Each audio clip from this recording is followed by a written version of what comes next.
Appreciate you all coming down to my facility and looking at it, interacting with my staff. Hopefully you found something positive out of that. I appreciate Kristen O'Brenner for her presentation and her perspective. Obviously, that's important, and you hear it from her, what makes her job and our job easier in a facility. At this presentation, I'm going to introduce our newly elected sheriff, Aaron Dye. Many of you might know Aaron already. Aaron's been a friend of mine since we were both in law enforcement, about the same amount of time. So it's great to have him here. And then if you have questions for Aaron, please ask away. And then when that's concluded, Maureen Keywall, Oak Grove Animal Control, and Lieutenant Salmon, who helps manage our animal control program, will come up and visit with you a little bit. And that's some handouts from Maureen Keywall about their program. And she put some statistics in there about some area animal control programs that you might find interesting. Okay, without further ado, I'll let you come on up, sir. Good evening, guys. Thanks for having me tonight. My name is Aaron Dye. I'm the sheriff-elect candidate for Lafayette County Sheriff's Office. About 2 weeks ago, Josh and I met for lunch.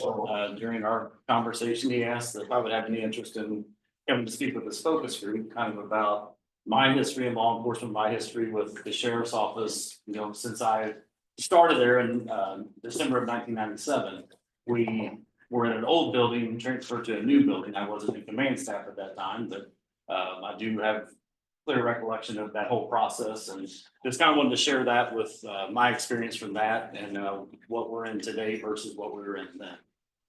I would kind of compare, you know, our facility at the time when I started at the sheriff's office. I don't know if any of you guys recall the old sheriff's office or not, but it was where our current sheriff's office is. It was a two-story building. It was built, I think, around 1941, something like that, if I remember correctly. But even in the late 90s and very early 2000s, we had outgrown that facility. Just the modernization of it was not there. We had multiple deputies sharing desks. When the building was built, there was not a big need for multiple plugins, and we had computers then that were cords running across the floor with duct tape holding them down, and anytime we would have a departmental meeting, our training room was basically the deputy's office. People were shoulder to shoulder in that facility. It just wasn't what was meeting our need at that time.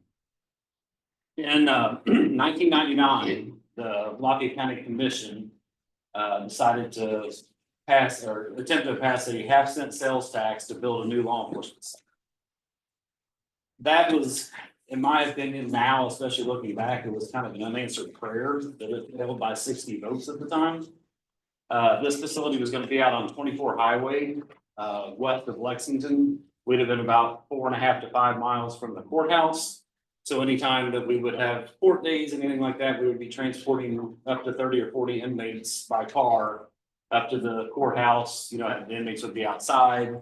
There was no such thing as Polycom at the time, which Polycom is it's a camera system and a television, at the sheriff's office and in each courtroom. So our inmates don't even have to leave the facility now, but at that time there wasn't Polycom. So every inmate that needed to go before the judge would have been driven, into town.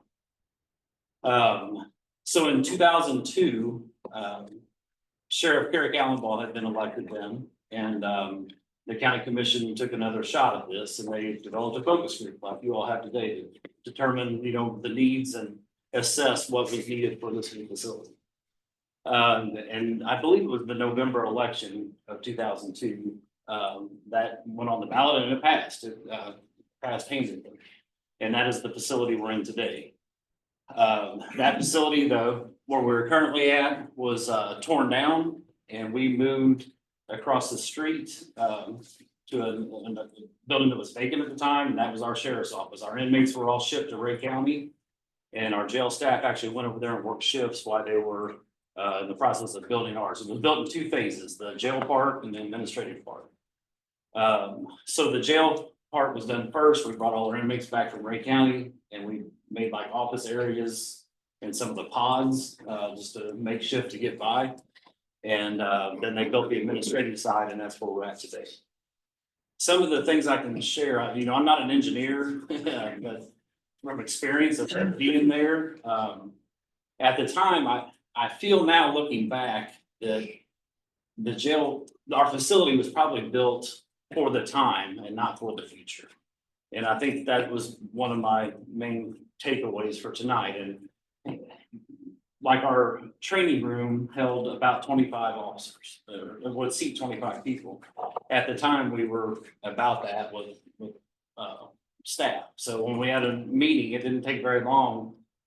And let me back up a little bit. When we built the new facility, it was exciting, as a law enforcement officer. I felt like, here we are. We have, not that it was a Taj Mahal or anything like that, but it was comfortable working there.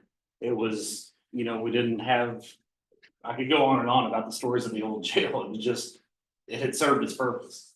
And this new facility, just the morale of the whole agency lifted when we were in this new building. We had a proper interview room, we had a proper evidence room. The list goes on of what we had, we're all proud of it. And still to this day, we take very good care of our building because there's still a lot of us that worked in the old building and realize what we had and what we have now. I'm trying to think where to go from here, but the key takeaway, is we had an area that was our expansion area. It was about 3,000 square feet, give or take a little bit. And that was going to be, the original plan was to add on to the jail to have what we would consider like soft inmates there, work release, stuff like that. It didn't take us very long to figure out that we couldn't do that. We needed this other 3,000 square feet to build on to what we have today. So that area now is a training room that I mentioned earlier that we outgrew pretty quickly. We built a larger training room in there where it holds about 50 staff members. Our evidence room, we ended up doubling the size of actually tripling the size of our evidence room. We also outgrew that very quickly. Some cases, homicides, sexual assaults, stuff like that, you never know how much physical evidence you're going to end up with until the case falls in your lap. And that evidence you have to keep forever. So, our storage area, we had to add on to the evidence room. We built 5 additional offices for our detective units, went to that back hallway. And then again, the training room. Right now, as we speak today, we're adding on 2 additional offices back in that expansion area. And that has taken the expansion area to capacity. We have no more room for growth, now. And we've been there 20 years this year. And we'll be there 20 or 30 years in the future. So we're going to be real creative in what we do moving forward to make sure that we have adequate space and everything. We've grown as an agency, since 20 years ago. We have 33 commissioned officers and about 20 non-commissioned officers. A commissioned officer is someone that's graduated from the police academy as a post-certified police officer. Non-commissioned is that they do not have a police commission. A lot of those are jail staff, kitchen staff, dispatch, all that, those employees. So again, my biggest takeaway would be to tell you all to really focus on what you're building. Don't build it for today, build it for 20 years down the road. And would be happy. I think that Josh has talked about you guys coming and touring in our facility. I would recommend that, touring some other local facilities to get some ideas and anything we can do to help with this process, would be glad to help. And if you have any questions, I'd be glad to answer anything. And that's What's your staff? What staff did you said it went from 25 to 50, would you say? In the 20 years? In 20 years, I'd say rough numbers. We had probably 30 total. Now we're at 50 total, 50, 52, 53 total. So in 20 years, you went from 30 staff to about 50 staff. Correct. Comparing, I know that we have a jail. I don't know what the build project is here with the jail, but at the time, we had roughly 60 inmates. Now we have 110 inmates. So we're basically doubled on our inmates, which creates more staff, for the jail and stuff too. So how much of that doubling in staff is attributable to doubling the size of the jail? The jail, I think, was built, as far as the jail area, we can't expand there. It was built to be like 120 bed capacity. But I mean, from the time you had 25 in staff Uh, and you had capacity in the old jail of, you said 60, yeah, 60. to doubling your staff Uh, with a new jail of a capacity of 150. How much of that increase from 60 to 150 in staff is attributable to staffing that larger jail? I think all of it would be, So from the growth of the county in 20 years, mhm. you're saying the increase in staff is not attributable to the growth of population in the county. It's just for managing the jail. That side would be managing the jail. They are in the facility only. I think where you're maybe the road patrol side would be growth of the county. They're out Yeah, working the road. and they we're not maintaining a big jail for the county, so Correct. we can't really equate the increase in staff Yes. to the yes, increase in population and say that's gonna be applicable to us. Correct. So how many officers did you grow in that 20 years? As far as patrol officers, I think we've grown 8 probably, and 2 or 3 detectives since in that 20-year time frame. So if you were to compare that to a municipal police agency, 5 to 6 in a 20-year. Yes. Okay. Yes. Oh, James, did you have something to say? You guys kind of hit on where I was going. I was just gonna ask about the road side of it, as far as how many guys he had on at a time 20 years ago versus how many guys he has on now. Some of that has kind of changed because our shifts have changed. We went from 8-hour shifts to 12-hour shifts. So, but as far as on the road, we try to have 3 on during the peak hours and then like 2 on overnights. And that hasn't changed. Sometimes there's 4 on during, day and evening and then 2 during the overnight. But some of that, like I said, is the shift has kind of changed that too. So. Sure. How do you have it set up there at the sheriff's department as far as like, do you guys have like hoteling stations where they can come in and do report writing, or are they assigned like an individual cubicle for any time? So As far as the deputies go, they have their own deputies office, which seats 4 stations. okay, Going back 20 years, we didn't have in-car computers and they basically have an office in their patrol vehicle and that's what they work out Right. of. Whenever I was doing that 20 years ago, I had to come to the sheriff's office to do everything, to write a report, to do anything like that. They couldn't pull over in a parking lot and get on their laptop and type out a report. So a lot of that has changed. They're not which is good too, because they're out in the field more than they're in the department. Right. So, that's a big plus to that, but as far as the workstation, there's a deputy's office with 4 workstations in it, but they're not there very often at all anymore because their workstation is basically their patrol vehicle. okay.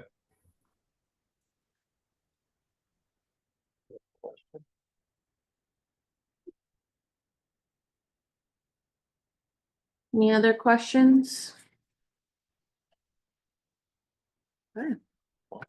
All right, Aaron, thank you very much. Thank you all. Appreciate it. Yeah. Thanks, John. Yeah, yes. Okay. Good, take care. All right, appreciate it. Thank you, guys. Thank you. Okay.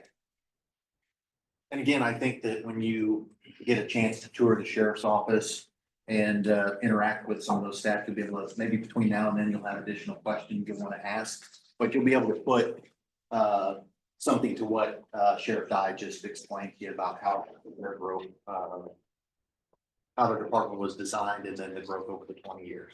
Okay, next, I'm going to introduce Animal Control Officer. Is that the best title? Okay, ACO Maureen Keedwell. She is part of this Odessa community, and I've known Maureen for many years now. Wonderful person. She was the animal control officer for the city of Oak Grove.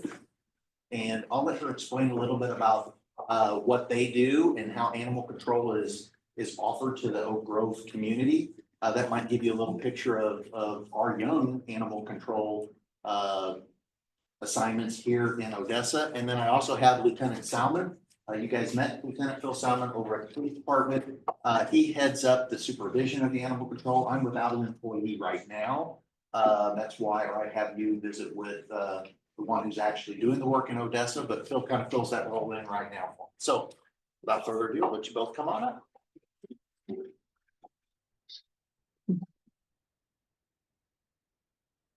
There's some handouts that Maureen, that I brought around for you too.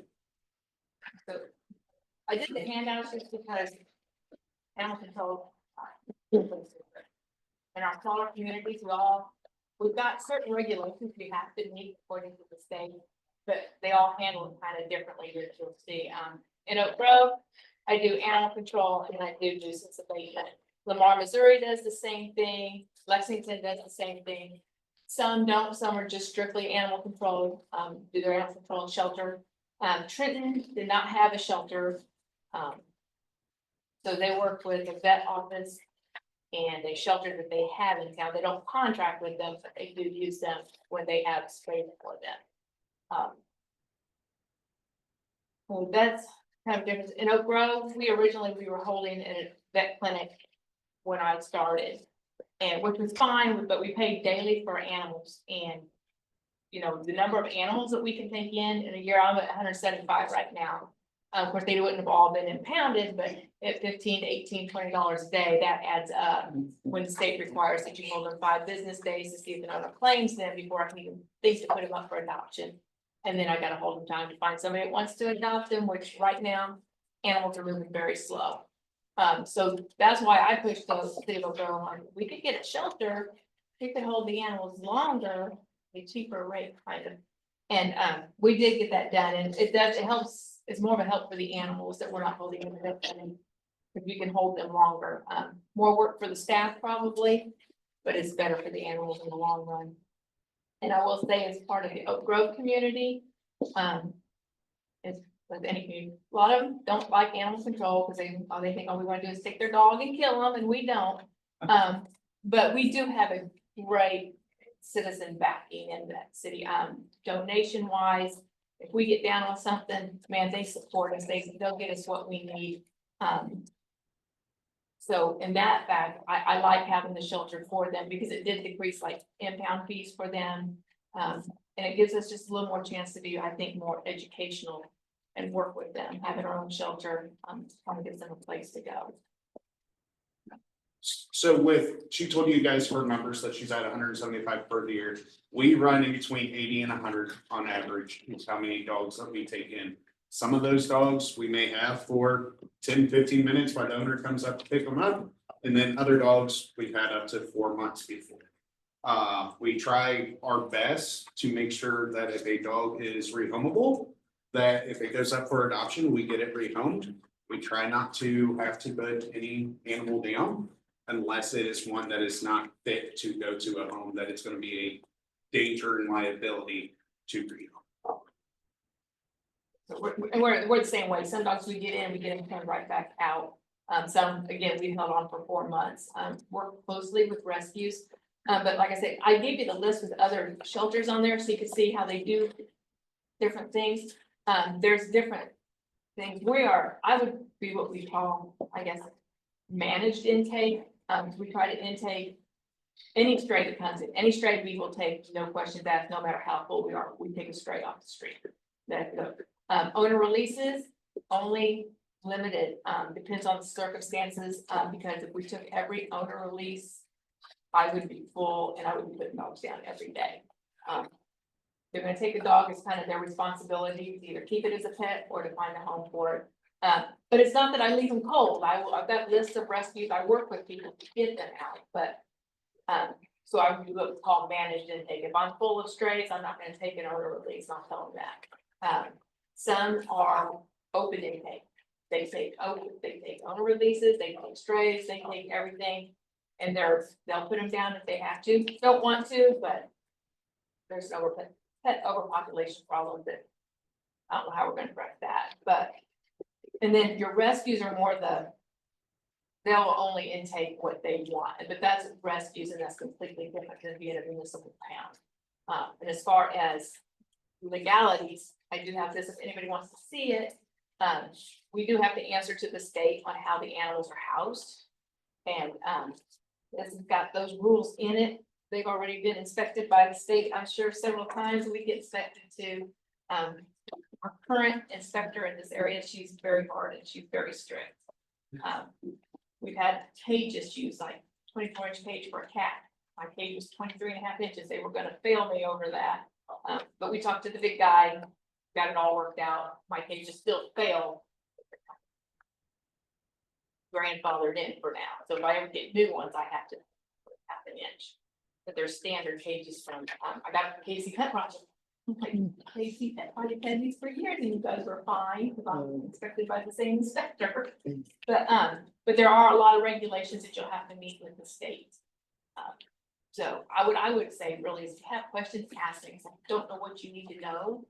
But our shelter itself, we're in an old police building. Actually, it's the ambulance building, then it's the police building, now it's the shelter and the emergency management. So my kennels are in the ambulance thing.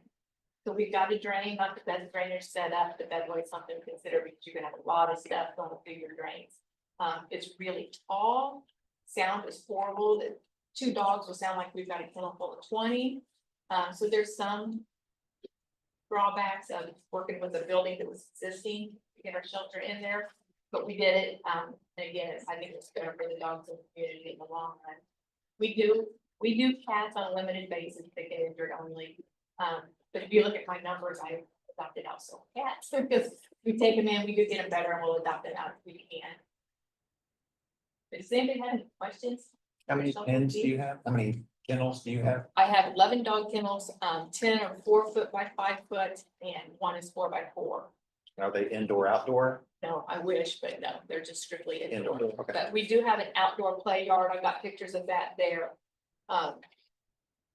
Again, they're required to have so much exercise a day, so much daylight hours a day. So we have timers on our lighting. So like on holidays, we'll go in, do kennels and leave, but our dogs are still needing what the state requires for lighting.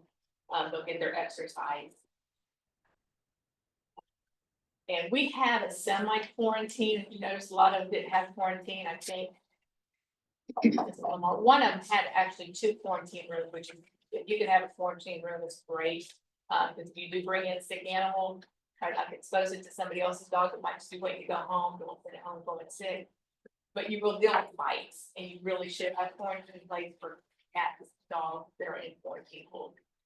So that you don't have public near them, limited access to them.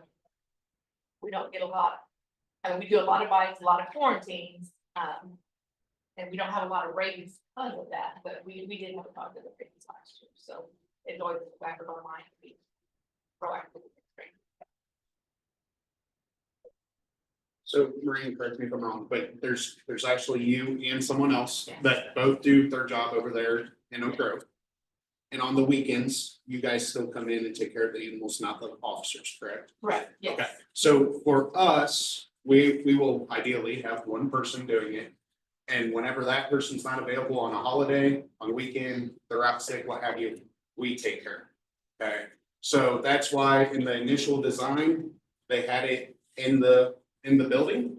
You know, the kennels were in the same building so that the officer's not having to go off-site to take care of it. They can go take care of it, and then they can go back and they can finish up on the report, what have you. We've also looked at external sites that we could build it, where it would not be necessarily on site there. And also different materials that would be constructed with, rather than necessarily inside this police building, to try to save money that route as well. Needville does the same thing. They have 1 officer, and then when he's not there, the day officers will go and take care of the dogs for them. A lot of them, the smaller shelters, they always talk about having volunteers. We don't have volunteers. A lot of them I call do not have volunteers for liability reasons. Because if I'm not in the office, that leaves them with having a city employee in the office with them for liability reasons, so. We don't get that reason, all just can help, with holidays and evening cleaning, but, we don't. So we do have two officers, we split. I work Monday through Friday, she works 3 days during the week and then the weekend, so we do cover, then we're just on call. For any other calls. Does anybody have any questions? To me, this is one of those things not gonna know until you actually. I would imagine any kind of capacity at any other city shelter or nonprofit shelter is probably pretty non-existent, isn't it? No, the nonprofit shelters or your rescues, most of them are in-home. So they'll have one person that will license, and then they will get foster people to take them into their home. So they don't generally have a facility where their dogs go and stay. But to answer your question, I think where you're going with it, yes, when we've been full in the past, we've tried to call these shelters and stuff.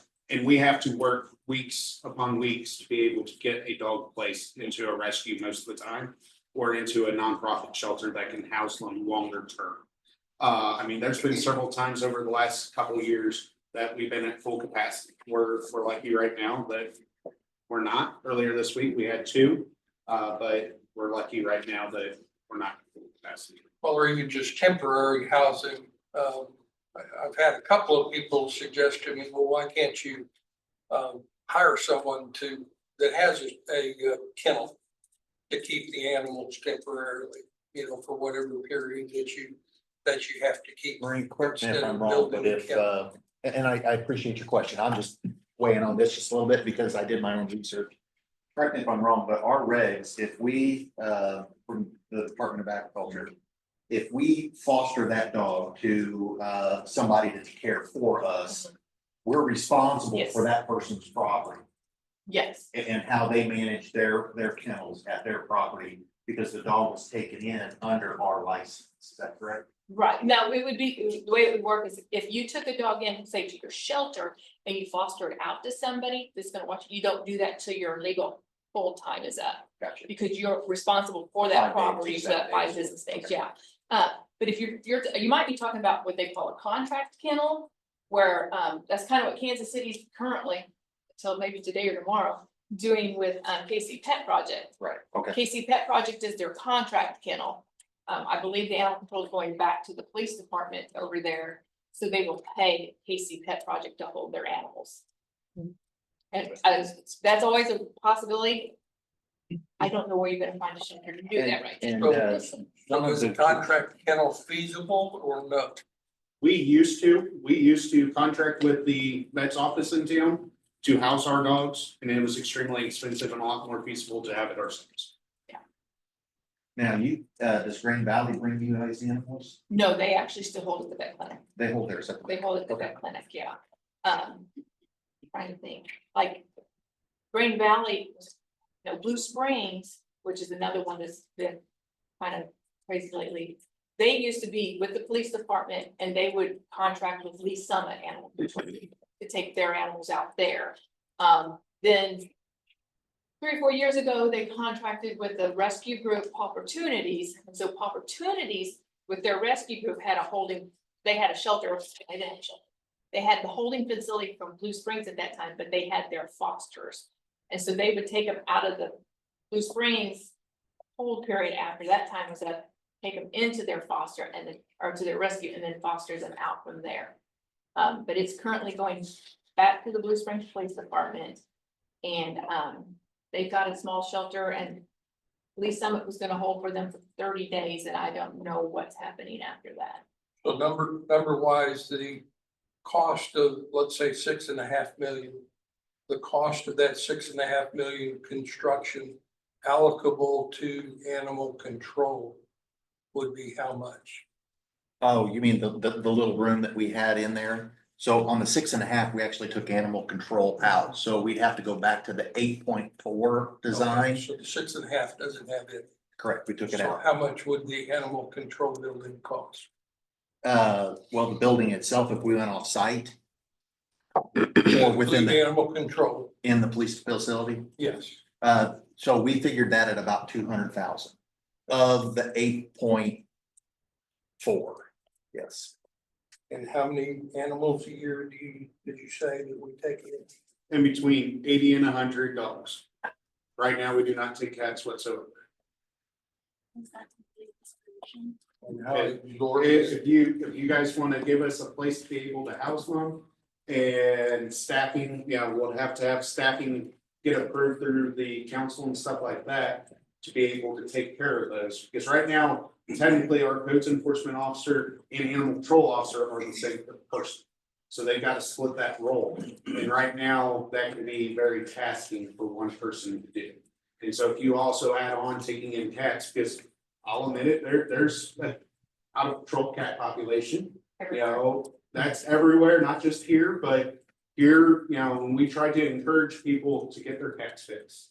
So that they're not adding to that population, but to do any spay neuter release programs, any of that, we're gonna have to have an adequate place to put these animals. And you're gonna have to have staff. And right now, we don't have either one. I'll tell you honestly, big shelters, little shelters, most of us, the National Animal Control Association actually recommends you don't take in a perfectly healthy cat. Perfectly healthy cat has a better chance of going back home on his own than the owner coming to pick him up. For some reason in Oak Grove, we do not fit into that. We get our cats returned to owners. We don't know why. It's an oddity. But when you hold them for 5 business days, my cat could go missing for a week. Cats do, people don't think about it. By the time they do think to call the shelter, we've either euthanized the cat, adopted it, or transferred it out. They'll go home on their own if you don't feed them. But, dogs are a little different because they can cause issues and they can bite and things like that. But most shelters don't take cats on a regular basis, because if you did, you will be so full. Like I said, we do sick and injured only, and I'm like at 27 this year, and that's just the sick and injured. So, I would recommend taking in perfectly healthy cats. We reworked our ordinances so that we don't really dwell on cats. If you're gonna feed stray cats, it's required that you have to have them spayed or neutered, have paperwork readily available if I show up. And then there's a limit and stuff on that. And then if you have your own personal cat and you're gonna let it outside, city ordinance requires it to be spayed or neutered if it's outdoors. And Bruce, I'll just add one more point to, maybe we were asking on the 200,000 in that and why we took it out. That there are standalone buildings.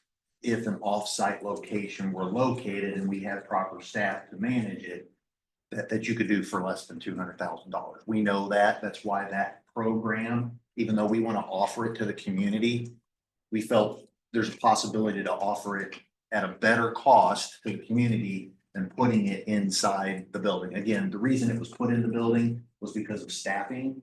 The police officers only had one person doing animal control, and it was half her job. And the police officers have to take care of those animals too on the weekends and nights. So putting it there was to allow them access to victims and other parts of their job.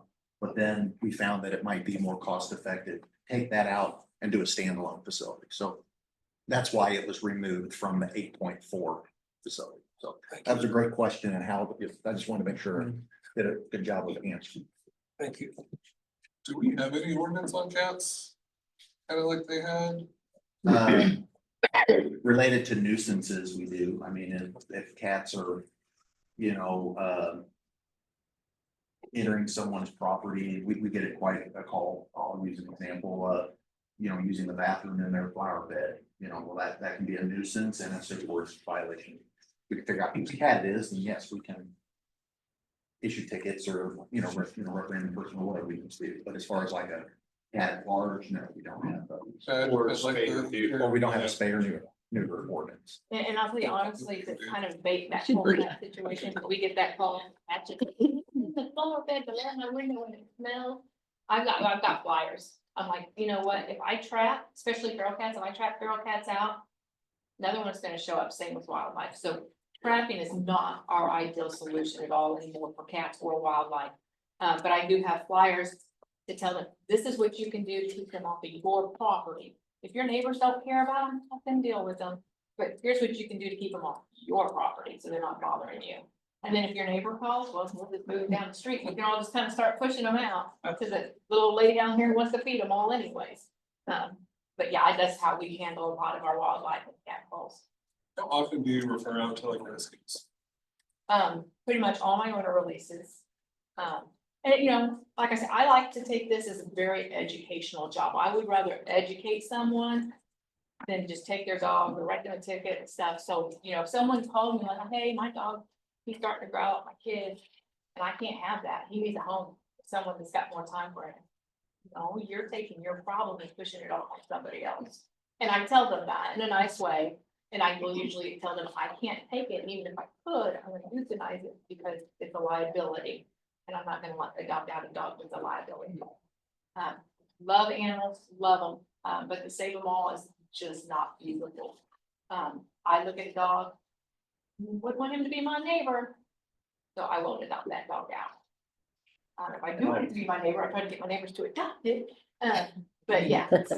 I'll use Marina as I'll plug her and tell her how wonderful she is. She is. We've had some very dangerous dogs. You've read the papers, you've seen the news, and I've worked some very dangerous cases. Phil and I remember one very vividly, where a young boy was seriously injured. And Marine in Oak Grove, we borrowed her. We didn't, our animal control was just starting. We hadn't had an employee, we don't have a facility. She came over, she helped us capture this dangerous animal. She helped us get it to the vet so it could be properly euthanized. And I really thank her for that. And I thank Oak Grove for loaning her over, but we utilized her and we utilized her a lot. And I thank her for coming in and sharing her experience with you all.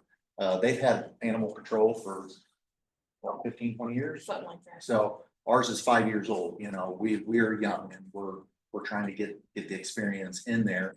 A facility would assist in that, we believe, to be able to offer those services to the public, which I think the public really wants. So that's what we wanted to present to you all, so that you guys could bring that within your discussions. If you feel that that is a need, we would want some input from you all on how we can fulfill that part of our job, you know, so. Did you guys have any questions for Maureen? The medical fund you guys have set up with the local vet's office, is that primarily city budget, or do you guys take donations from the community? Oak Grove does not have an animal control budget, so I do take animals to the vet and I just kind of watch how much I'm spending on them, but no, this medical fund has all been donations. I've got businesses that raise money for us, unasked for, but they will do it. I just got a groomer yesterday, donated $200, donated from Giving Tuesday, so many grooms, she donated so much money off of every groom for Giving Tuesday, they gave that to us, goes into our medical fund. If someone calls and goes, hey, we want to donate money, send it to the vet, please, it's our medical fund.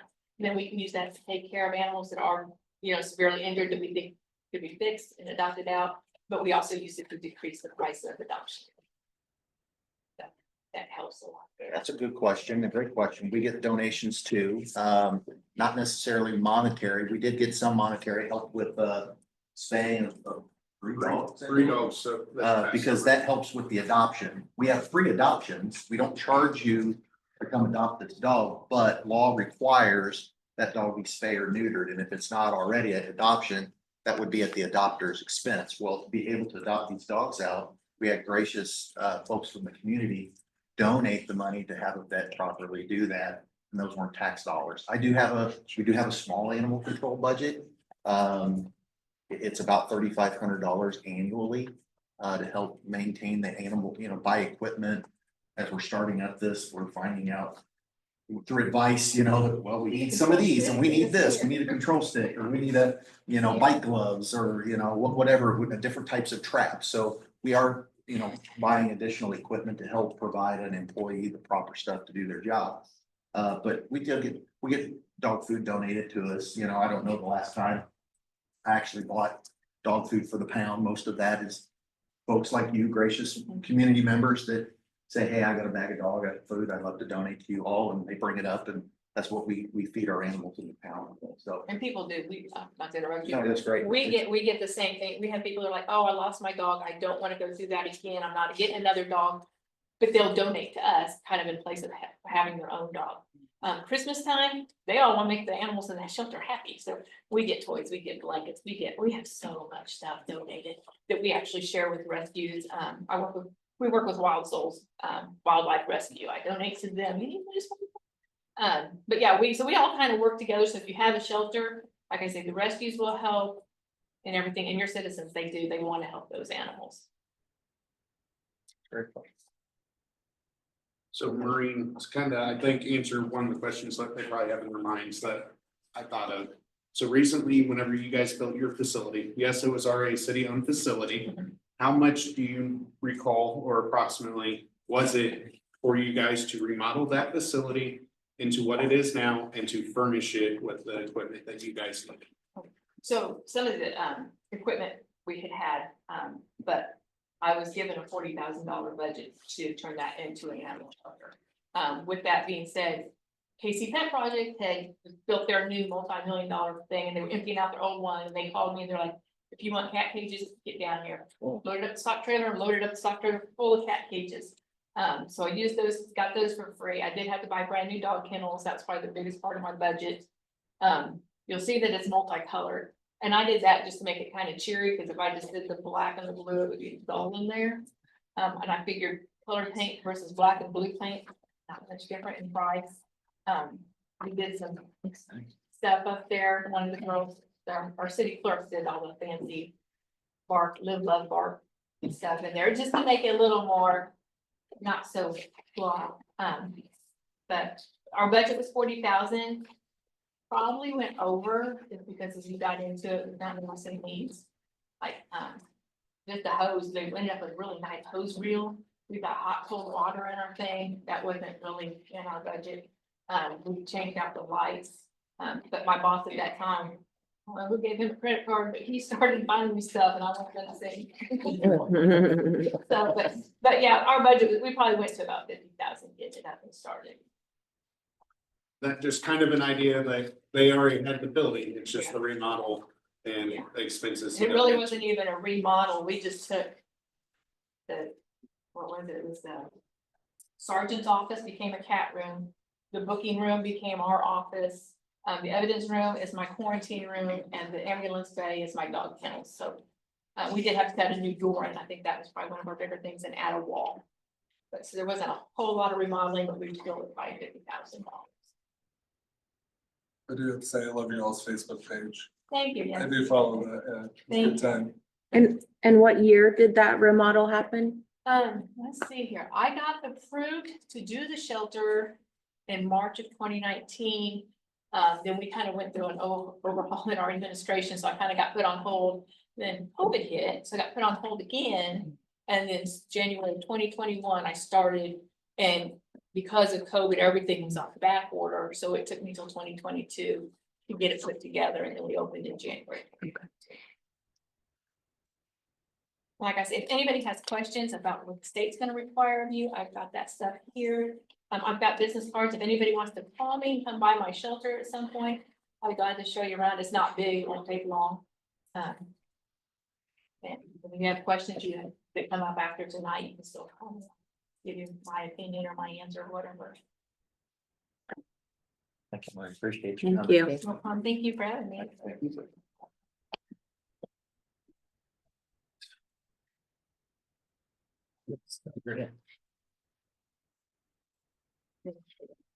Okay, that's great. I'll make sure that you guys get a business card before you leave tonight.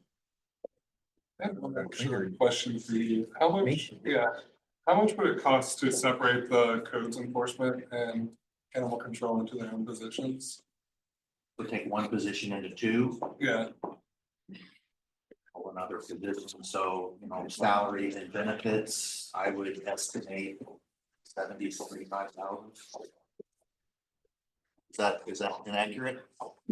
Not with benefits and everything, no. You add benefits on top of the salary, probably another 75,000.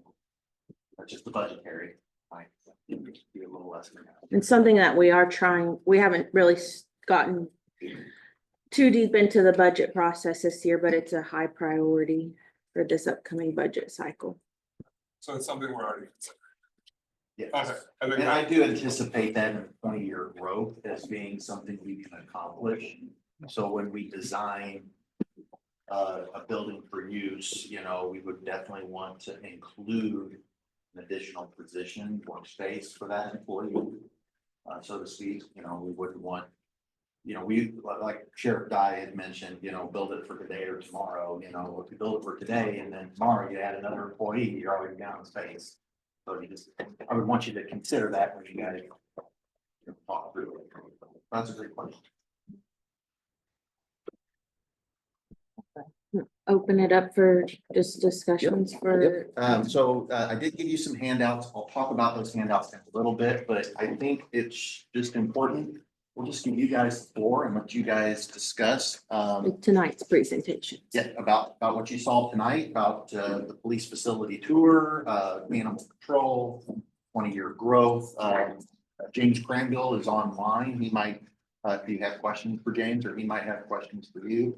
We'll try to make sure that we get that audio going so you can hear it, but we'll kind of let you go. And then closer, you know, we'll give you 15 minutes if you guys are ready. We'll just talk a little bit about the handouts at the end, closer to 8 o'clock then.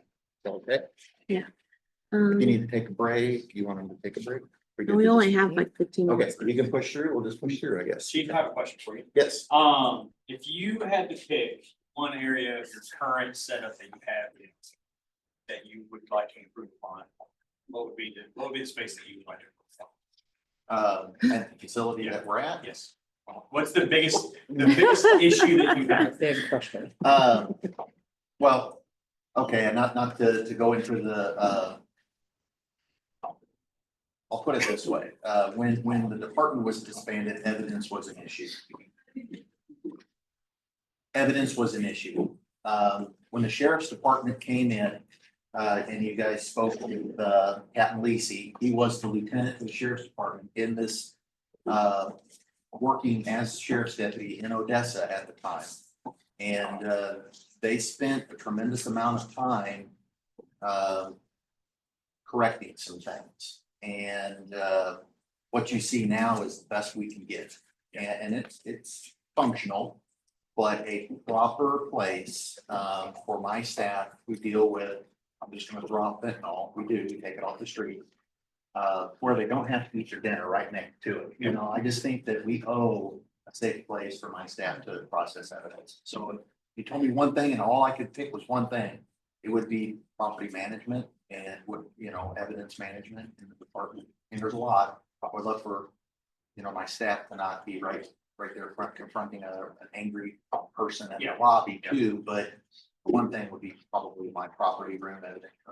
Well, I know I talked to Sergeant Zarda Yes. up there quite a bit, so you know, he was even giving us some instances of you know, they've been in there doing evidence or something. Somebody brings in, somebody needs to get a DUI scan or whatever they need to get.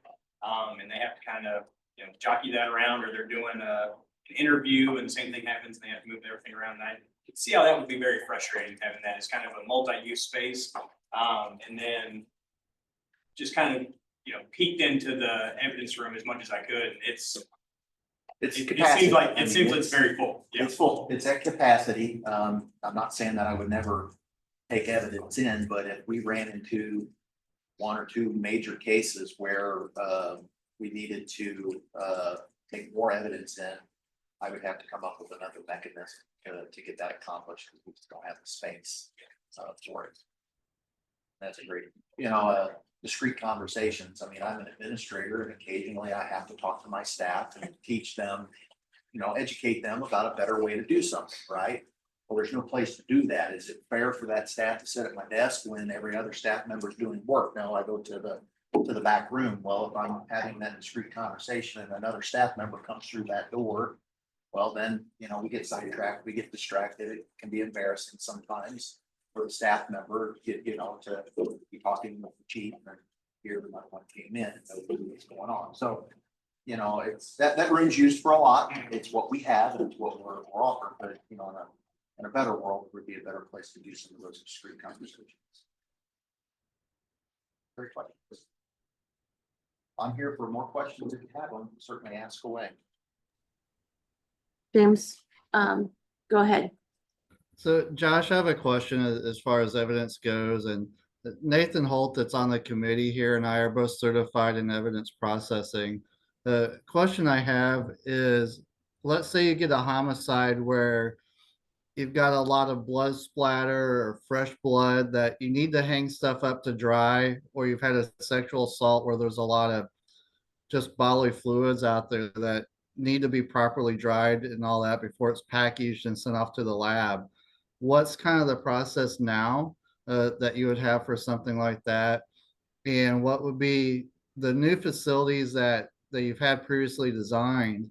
Did that go into account into the designing that new facility? Great question. So if you couldn't hear, he asked about some of us in law enforcement, you've seen the CSI shows, so, we deal in fluids, right? Blood, semen, saliva, I mean, all that stuff that we deal in. So the question was, how do we process that and store that at the current facility? And I'll tell you, it's difficult. We can get it done, but it's difficult. We have utilized outside agencies to help us do that. The Sheriff's Department. They've got a facility that can help us dry blood soaked clothing, or in some situations, blood soaked blankets or flooring, and flooring is taken in a crime scene. So at this point, if it's a large crime scene, our facility couldn't handle that. For the process, we would have to use an outside agency. I would send my staff there, but we'd have to use their department and process that evidence. And the Sheriff's Department would be it. Well, that takes one of my staff to Lexington to get that accomplished, and then relocate that when it's able to be relocated back to Odessa, right? So those are some great questions for Mr. Holt, who's in crime scene, who kind of understands what we have to do to get that accomplished.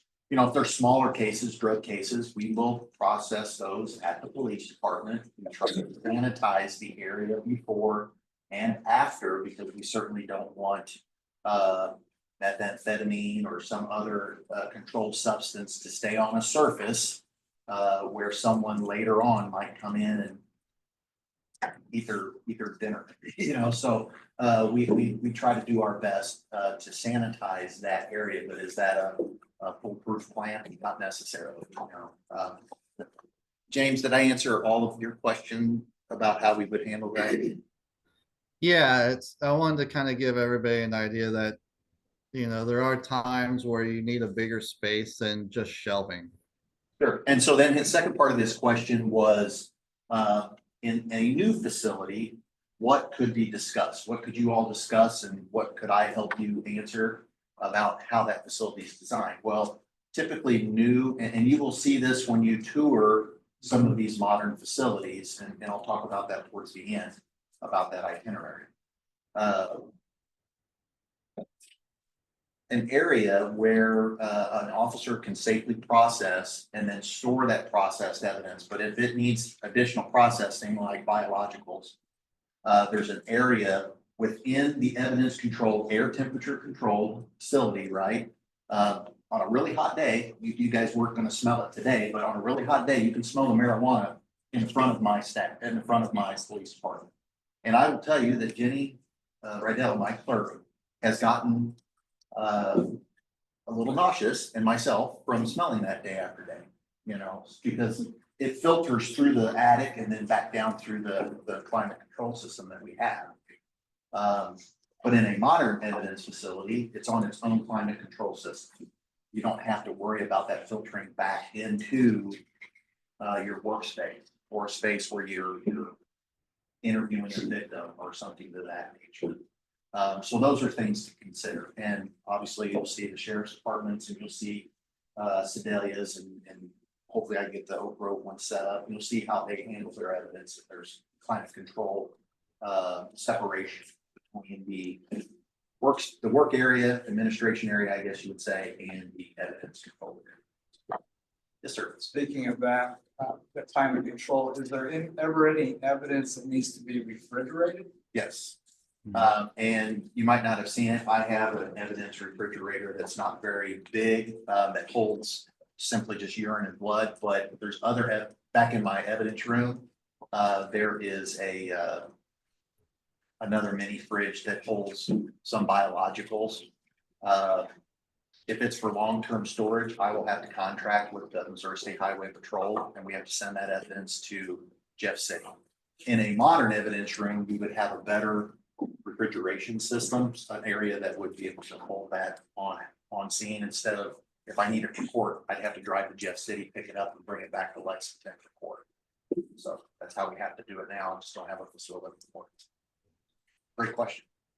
Hey Josh, can I add one thing there? Sure. So I was just gonna add, you were talking about the smell of marijuana and stuff. I was just gonna add, when you don't have a proper climate control evidence room, the mold that tends to grow on illegal narcotics, especially like marijuana, hashish, creates health issues for all the staff involved there. I've been affected by that. I actually had to have surgery after being exposed to that. So we don't want to expose our officers if we don't have to. And that's a great example, when the sheriff's department came in and found some of those initial evidence problems, and worked to fix those problems, mold was the largest culprit of those problems. Not just mold on the plant material that we sometimes have, but some of that biological material wasn't properly packaged and or maintained. And the environment was also not maintained, so that mold was allowed to thrive and grow. And some of that evidence was completely destroyed. And you heard from Kristen Hilbrenner tonight, who explained how sometimes those cases come back up years later through appeal. And we have to present that evidence years later occasionally. And those are problematic cases that can be the difference between an acquittal or a guilty verdict on a particular. So you had a question. Yeah, I was just gonna. How long do you keep the evidence like in house? Do you have like storage and like 15-year-old evidence too, or is it just in there for life? Is it like a constant rotation of stuff coming in and out? Great question. So our police software does help us identify when evidence is nearing the ability for destruction. We've been getting, I'll use marijuana as an example. Felony marijuana cases before the constitutional amendment required us to keep those X amount of years. But after the constitutional amendment, you started seeing individuals getting those convictions expunged off of their record. And once those are expunged and those court orders come through, that evidence is no longer necessary to keep. And we would start the process of getting court orders. We don't ever destroy anything without a judge or all the folks to be sign off saying this is okay to be destroyed. And then when we do, we'll incinerate those items. But let's talk about a homicide. I've got cases in my head that go back years, right? That are homicides that occurred in this jurisdiction. And we keep those forever. Sexual assault cases are 20 years and sometimes forever. I've got, rape kits in my evidence vault that are, 40 years old because we're required to keep those. And we have to keep those in controlled environments. We do the best we can. We've controlled the environment better than it was, prior to my administration. So obviously a better system is out there. Hopefully we can, get that accomplished through this process. But yes, we do go through destruction orders. So it's not like I just keep piling evidence up in there. But I will say that crime happens sometimes faster than government. So it takes me a while to get a court order to destroy this, and we're still putting evidence in, and I might take a little bit out, and I'm putting more in. And every year we'll go through a process of destruction. We do every year. Start figuring out what property needs to come out, what needs to stay. Great question. Do you would like to have any discussions amongst yourself about the presentations tonight? I'm sorry about what. the presentations from tonight's meeting? So I had a great conversation with the prosecutor. She's gonna get us data. There's more stuff going on with the community than I think we're aware of. So she said that she is actually gonna put in a hearing like thing together because you don't really realize what all's happening here. You know, but I think it'll be really good for the community whenever we're going to dump this and be like, hey, this is actually what's happening.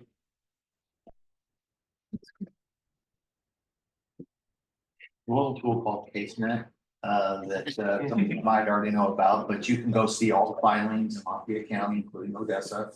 Every day if you want to, or weekly if you want to. We monitor a lot of those cases, not just from the municipality, but from the sheriff's department surrounding our municipality. Because a lot of their crimes are crime, our crimes, their crime. I'll be honest, I don't like to air the city's dirty laundry sometimes, you know, we do work very hard and we're very busy. You might not hear about all of those, but I can assure you that, you know, my staff is, you know, not just sitting around twiddling their thumbs, I'll put it that way. Okay. Great question.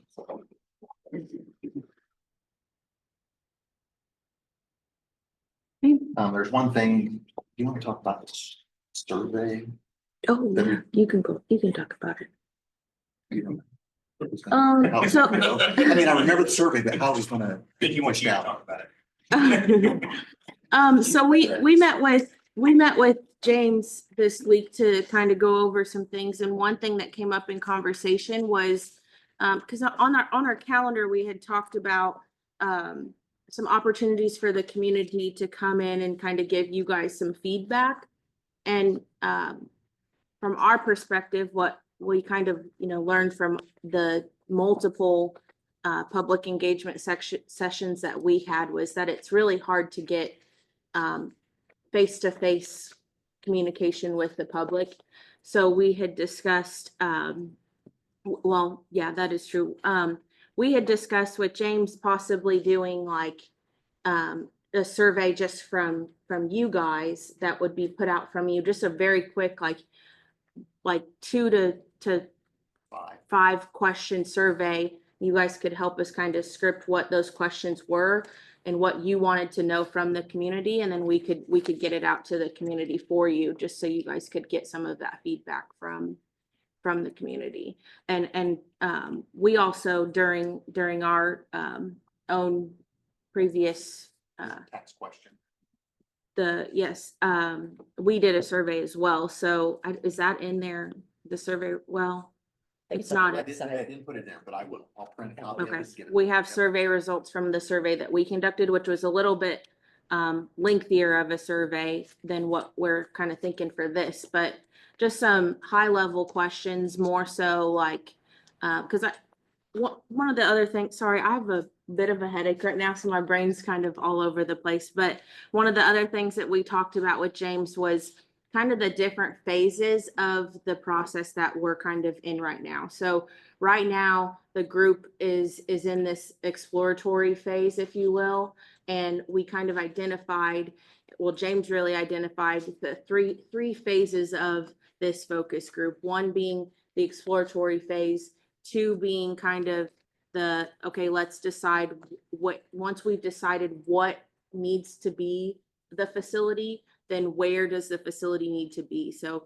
we have the exploration phase, then we have the location phase, and then we have the financial phase. So currently we're in that exploratory phase, then we'll enter into that location determination phase, and then we'll enter into that financial phase. Once we've determined what it is, where it is, then we determine how we're going to accomplish paying for it.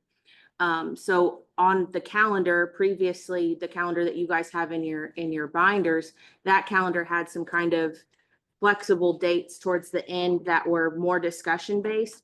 We've kind of revised those later dates to be more focused on those 3 categories. So we have, a specific date that's dedicated to, I think it's, which meeting was it that one of the meetings we had split, there's a very short presentation that we had. Then the second half, the entire second half of the meeting, if not more than half of the meeting, would be dedicated for you guys to just spend it on the exploration discussion, if you will. And then the next meeting, we could have a continued discussion on the exploration and location. And then the third discussion topic would be then the finance. So So that would be the January, the second meeting in January. We would bring in some presenters. But where it says group discussion, you might focus on, the suggestion was on, well, go ahead. sorry. the exploration, Exploration. what it is that we're trying to achieve. And right now, we're still kind of in the resources. We're putting all the information out, giving you, allowing you to, ask the questions and determine the what is and learn all the information that you need to know about operations and things like that. But, eventually we need to get into the part where you guys really start the discussions on, okay, this or that, or this or that, do we want the shelter? Do we not want the shelter? Do we need municipal court? Do we not need municipal court? Do we need the animal shelter? Do we storm shelter, animal shelter, those types of things? So that's kind of where we went with that. And we got to the survey because we had a date on the calendar for public engagement, and we felt like maybe it would be more beneficial if instead of having the face-to-face public engagement, we went with the survey option to extract those questions from the community. But this is actually more of a question, I think, than a tell. So I'd be open to hearing what your guys' thoughts are on that. It's a great idea. I mean, that's the best way to get the opinion of people, because I mean, obviously, what was the turnout whenever you guys had the open houses at the? So police station the last few less than a half dozen at those open houses, but we did, the survey that we did put out, I don't remember how many results, but it was well over 100. We had 110, 115 Which is still not survey results. a lot of people, but it's It was much more better than the face-to-face. More than much better. 4 to 6 people. Were you planning on doing like just an online survey or like sending out the newsletter? We haven't gotten that far yet. That one we put it on Facebook, we put it on the website. We And delivered it to those at the senior apartments that we knew weren't into the technologies. we did try to utilize, we utilized, utility emails, I believe. Correct. Utility emails, mass emails, from the utility, from the city halls. For the emails that we have, we don't have a Not lot, but, everybody has. so When was just, that done? I'm sorry. When was that survey done? That was done earlier this year. Yeah. Prior to the August vote. Yes, prior to the August vote. I'm not sure if the results actually tell you when I pushed that out, and I'm sorry, everything's falling together. It was this past summer. So it's fairly recent though. Yes, So. and I will provide these to you. The You're only, gonna provide those next meeting then? I can actually have Karen email you the results prior That to would be next. great. Because I see it as, since it's been recent, I don't know that there'll be. The questions that were answered may already be what we have in It mind. might help you Yeah. develop. And I don't know that we would come up with something. A question that would need to be covered besides those. Yeah. And I might be doubling up our, what's already been done. I'll Yeah. give you an example of a feedback, not specifically, but just animal control, which is a very passionate, important topic to those that completed the survey. Right. So just so you know that that's an important topic. I know that's an important topic. So how do we bring animal control and a program of animal control to the public, through facility design? That's just one example out of that. And I'll have Karen send you all that too. Did any of you fill out this survey when we sent it out? Did you, Talon? Okay. Anyone else? No? I Okay. did, well, And somebody it was an somebody anonymous bugged me survey. about We it. didn't collect any Okay. data, but it does have some good information on there to allow me the direction of the department and how we do future budgets. Again, I'm gonna use the survey results to sit down with our finance director here during budget discussions, so that we know how to properly, what programs need to be a little bit better, so we can serve what the public wants. yeah, So I we would, do know that Animal control is very important. I came from a town of over 8,000 people. And I actually had to call animal control to come and get a skunk that had been run over out of between my neighbors and my yard, because it wasn't dead, but it was paralyzed in the back. And they said, we don't have an animal control officer right now. So the police had to be dispatched out there to figure out what to do about that. I won't go into the details. They did take care of it, but it I've was, had a wrangle with. it was some, very so I might have confusing something to share. without animal control being able to come there and do something. So We know it's an important part of our department and what services we offer. And so, it's a young program. The young lady I had working there, wonderful, who found, I'll put it a better job, for her. So rural departments we struggle with that in law enforcement. We'll try and talk our way through how we can do better for that, but, so I'm without an animal control, that's not mean I'm not looking for one. I'll hire the right store to come in and do that job. But it's also only 50% of her job. She's doing codes over here. So we're trying to find a mechanism to make sure, can we split that? And those are obviously discussions we're going to continue to have, but we want to continue to offer that program. And clearly the public wants it. We know that. and I see is where it would be important to have someone full-time doing that. It's also important to have somebody with codes enforcement, I think, full-time. Mhm. The other thing, and with talking with Maureen there, a facility off-site, I think sounds, in my opinion, sounds better than one on at the same location as the police station. You've got to have an outside area. Those dogs are going to be barking, things like that. And that's some of the feedback we got at the our open houses when the 4 or 5 folks did come in. Some of their concern was the noise, and depending on the location of the facility, if it's in a residential neighborhood or even in a business district, the dogs do create noise. There's a way to minimize that, but they're still going to create noise. So an offsite, we've been exploring different options for offsite construction, separate from the police facility. Yeah, and that's just my 2 cents. Appreciate that. Thank you. Just one thing, I do think it'll be beneficial for you guys to see the survey. I will say, I think our survey was a little bit higher level about the department as a whole, where maybe you guys would want to ask more questions that are honed in on what the community is seeking from the facility. But I think it'd be great for you guys to see the questions that we did ask. Yeah. I think one thing that the questionnaire needs to find out from the community is, really basic one, what do they want Odessa to be? A lot of people don't want Odessa to grow. They want it to stay small. If we're a community of 5,600, we don't need a police facility for a city of 20,000.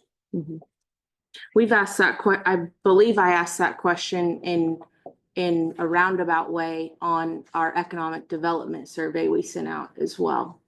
So I can provide you with the answers to that question from that survey. I looked at some of the growth, for example, over the last 20 years, they've averaged 2.56%. Over 20 years, Blue Springs has grown 1.1% over the last 20 years. Spring Valley has grown 8.9% per year over the last 20 years. But most of that was prior to 2011.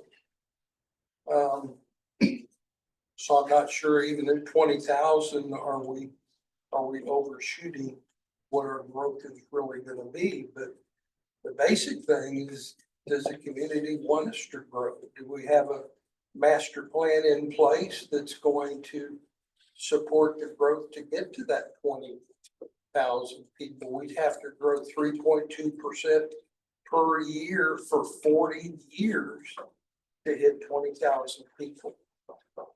So we'd have to have some pretty phenomenal growth just to get to 20,000.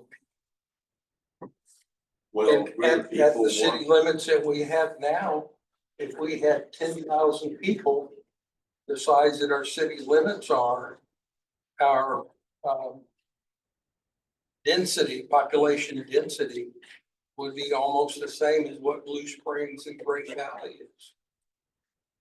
So we've got some pretty basic fundamental planning and things that we need to learn about ourselves before we really know what kind of police facility we need to build.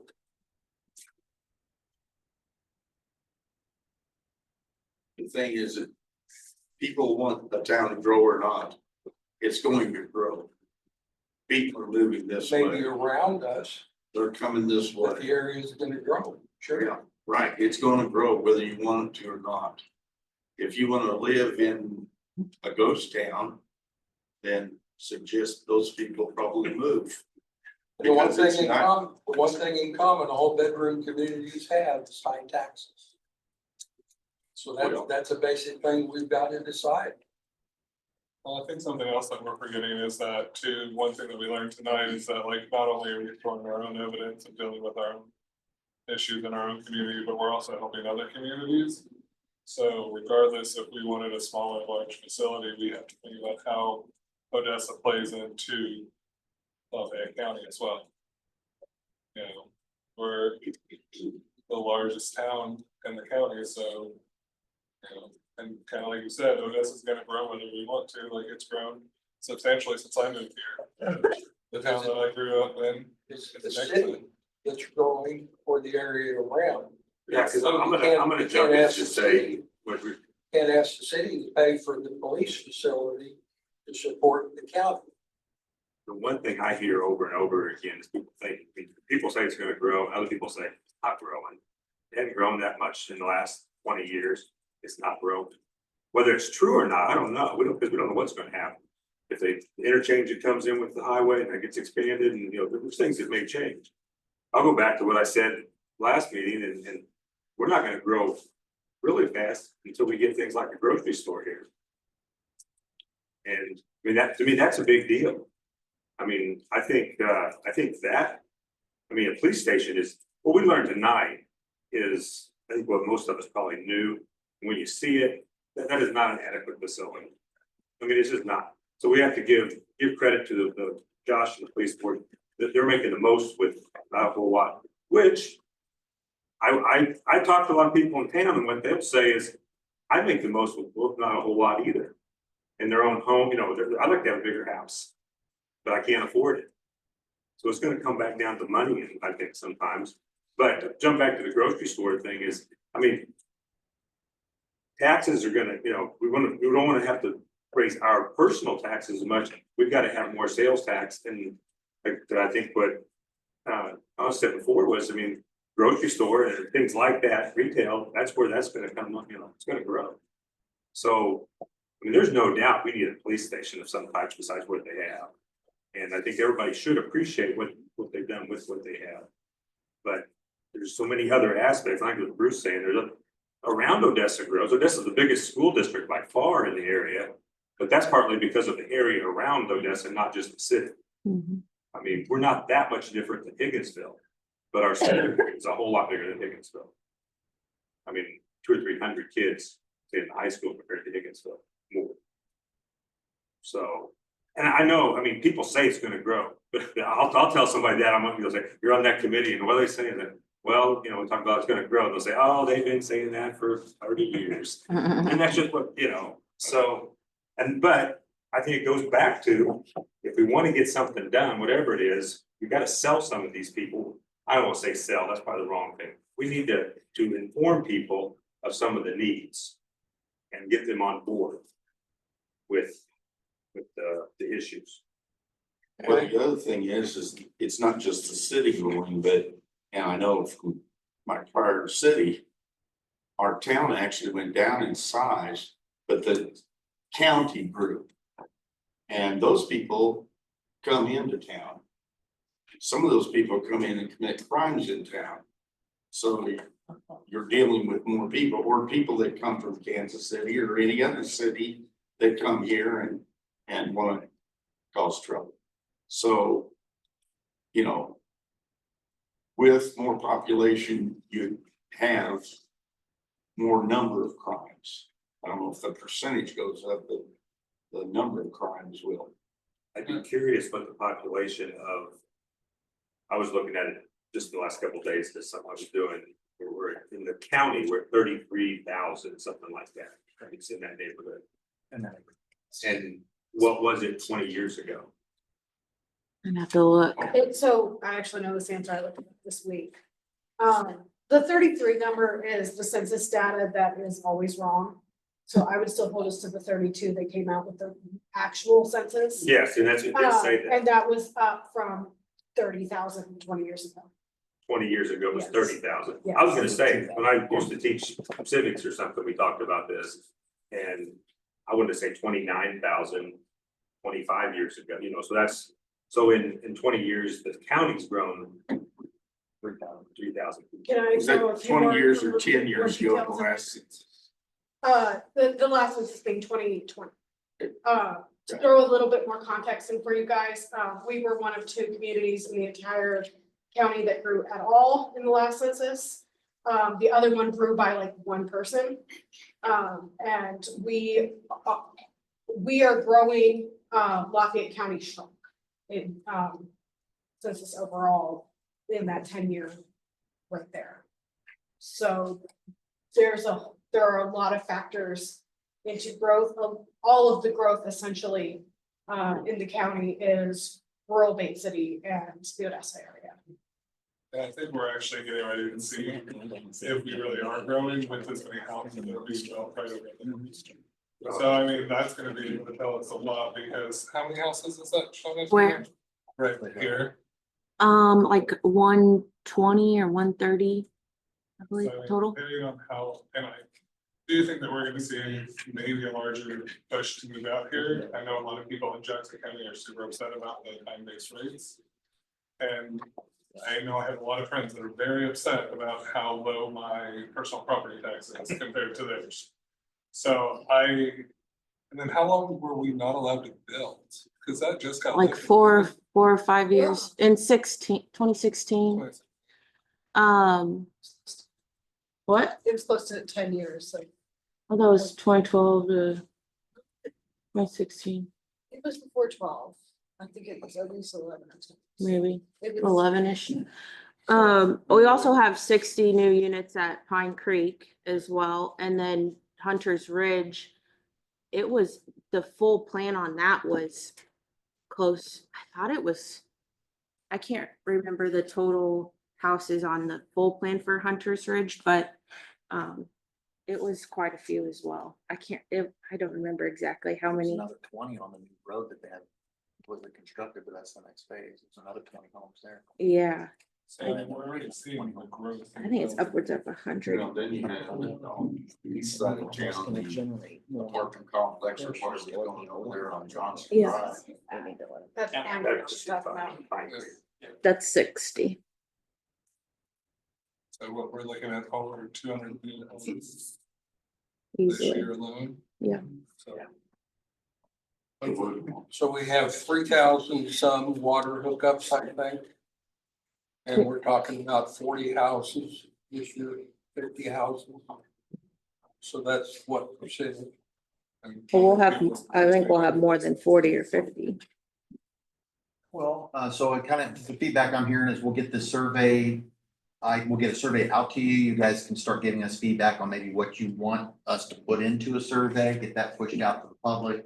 Probably sooner than we expected the public feedback in February or January. We could get that even, towards the end of this month or right after the holidays.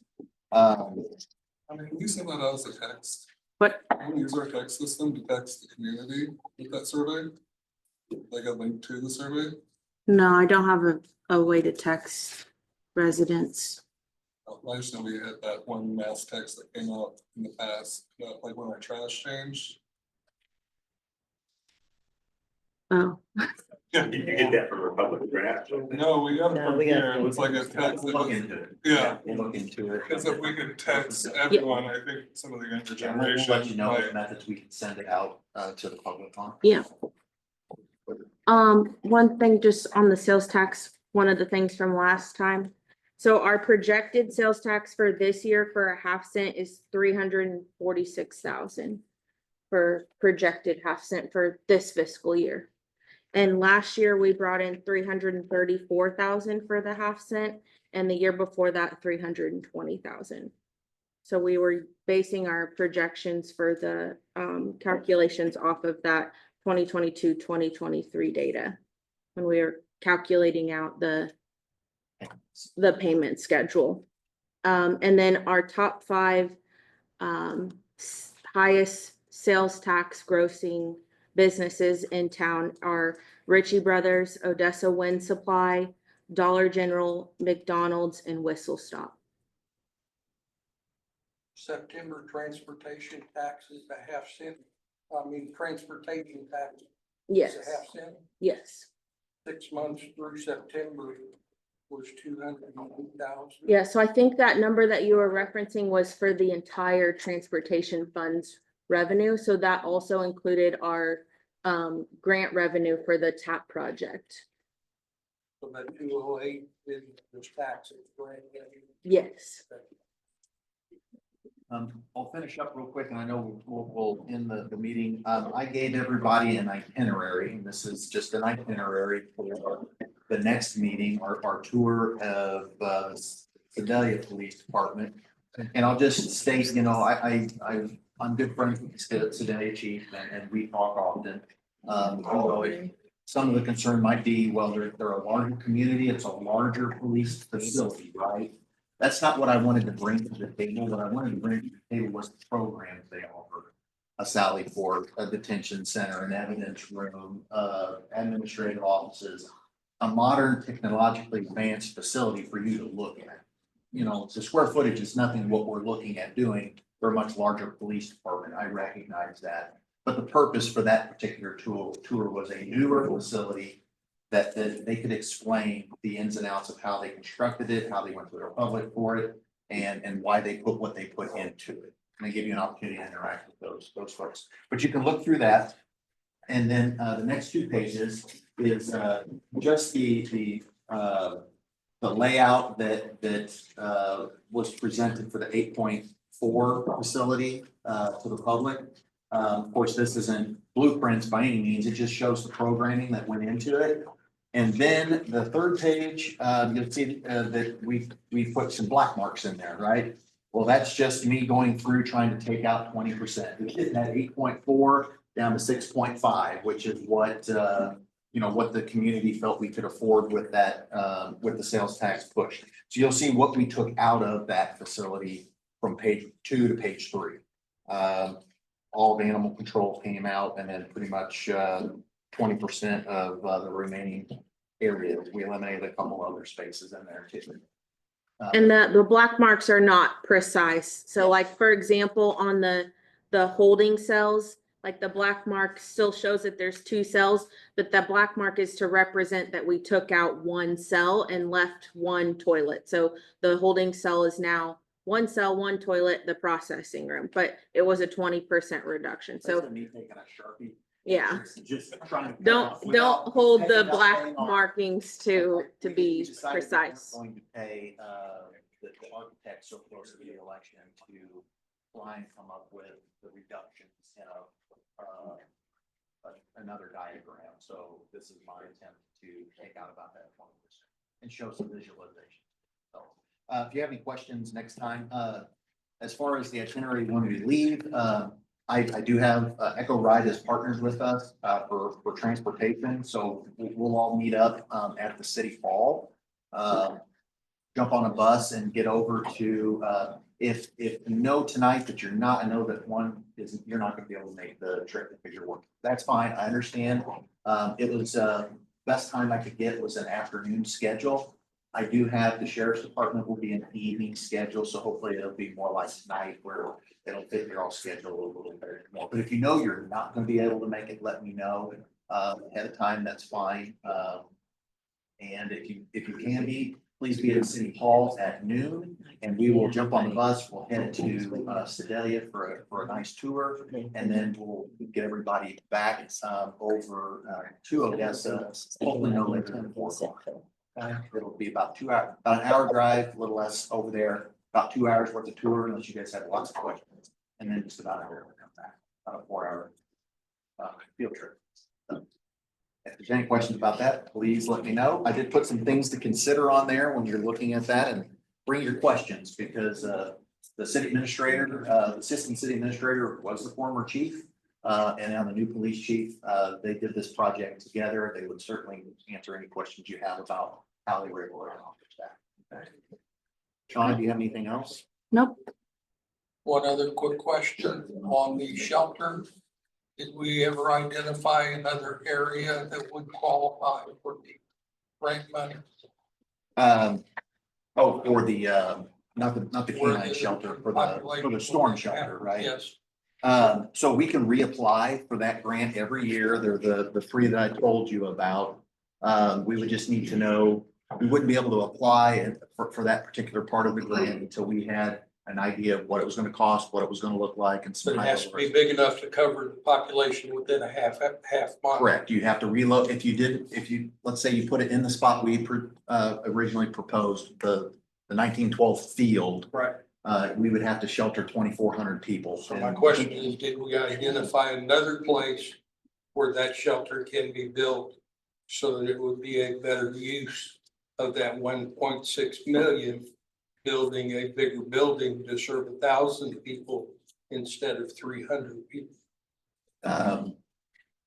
So that's a very difficult question to answer, because are you willing to purchase the ground? Or are you wanting to go with city-owned land?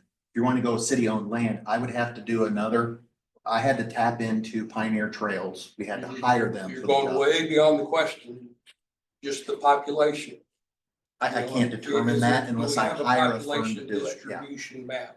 Yeah, I can't determine that population map without Pioneer Trails, and we didn't hire them to do that job. Okay. Yeah, I'd have to know the site first for them to determine the population, because it's within a half-mile radius of that. Okay. And it also includes a half-mile radius outside of our city limits. So if you move it to the edge of the city, your half-mile radius also has to include the county population. Where it was currently located was all city limit population. Right. Yeah. So So I mean, I guess. if it was off Johnson Drive somewhere or out by where the new park is, it would pick up the vacant farm ground as well as people within the city limits Yes. Correct. in that Yes. corner. Correct. And I just can't determine the population without them doing the study for me. We have to hire them, which we could, if you guys felt that that was a program that you really wanted to bring to the public, was a storm shelter. Then yes, those grants do come into play, depending upon where the facility was located. That just seems a wiser use of that money. They get something 4 times bigger for the same dollar. I understood. And that's certainly up for discussion. The administration at the time, wanted to offer that to the public. We just couldn't do it for the grant. Right. We'd have to build a bigger facility and spend more money to build that. So you can still build a storm shelter, a smaller one, just not utilize the grant dollars to do it. If you wanted to. Okay. Great question. All right. Thank you all. Sorry we kept you about a half hour later than we normally do, but you guys this was a good interaction, and we appreciate all your time. Thank you. Thank you, guys. Thank you, James. Okay. Thank you. Have a good night. You too. Hope you feel better. Real Thank you.